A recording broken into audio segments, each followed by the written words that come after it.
Hey everyone, and welcome to Cameron Sandwiches, the last honest sandwich review show on the internet. Today I'm going to be looking at a hot French classic, the Croque Monsieur. I can escape. I would first develop me say I must apologize for acting stank and treating you this way. Cause I've been acting like I ain't a bad Croque Monsieur, and it's your fault you made such a bad Croque Monsieur. Maybe that's the reason that you hate Croque Monsieur. So as promised in the last episode, I was actually able to get a live sandwich specimen for this week's episode. My good friends at America's Test Kitchen in Brookline, right down the street, agreed to film a video of them making a Croque Monsieur for me. So let's watch some of that footage now. Gotta love the sound of frying food.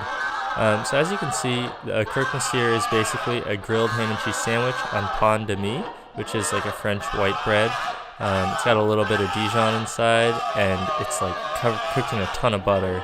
And afterwards, it's topped with some Gruyere cheese and put in the oven to get that good melty top. So the croque, in the name Croque Monsieur, is actually the first person present conjugation of the French verb croquer, which means to bite in French, but it's sort of like to bite in like a crunchy sense, like when you crunch on something when you're biting it. But I think it also means it can be used to describe things that are like crispy or crunchy.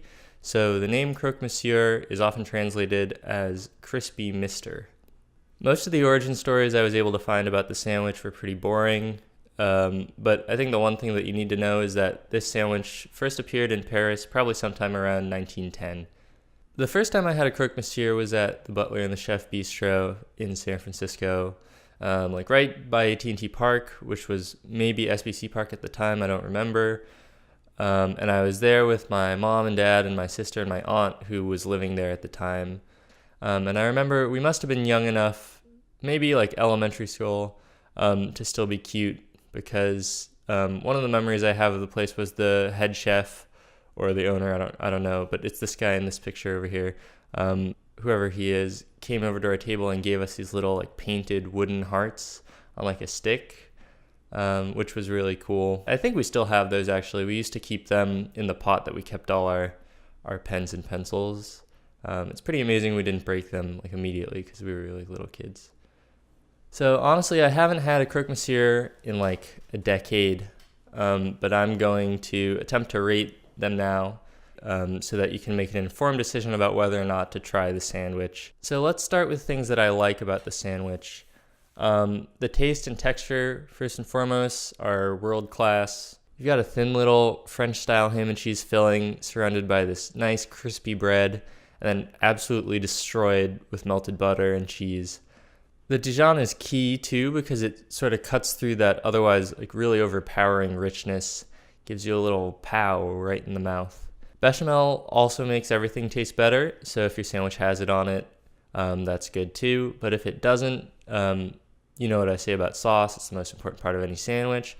But I think in this case we can let the Croque Monsieur slide without any sauce on it because melted cheese sort of stands in for the role of the sauce. I know I was pretty hard on the po' boy last week for availability issues. This sandwich is no different in the sense that it's like highly regional. You'd have to find a French bistro to get one. But I don't think availability is as much of a problem just because it's so simple to make that you could do it at home. So now for the not so good parts of the sandwich. It's my opinion that sandwiches should be eaten with your hands. Sandwiches are a working person's food and working people eat with their hands. But this sandwich, you can't really eat with your hands. It's just so messy. And that hot melted cheese is going to burn you. Another problem for me is how greasy this sandwich is. It's just really heavy. There's so much butter and cheese. You're not always going to be in the mood to eat a Croque Monsieur. Now, this wouldn't be a problem if the sandwich was a little more versatile, but it's really not. A Croque Monsieur is a Croque Monsieur. You have to have all that butter and cheese. Without it, you're not making a Croque Monsieur anymore. So with that, I'm going to give the Croque Monsieur Cameron sandwich rating of 7.7 out of 10. If this sandwich were a little more edible with just your hands, it'd be an easy 8.2 plus. And if it were a little more versatile, I mean, forget about it. It'd be, one of the best sandwiches in the world.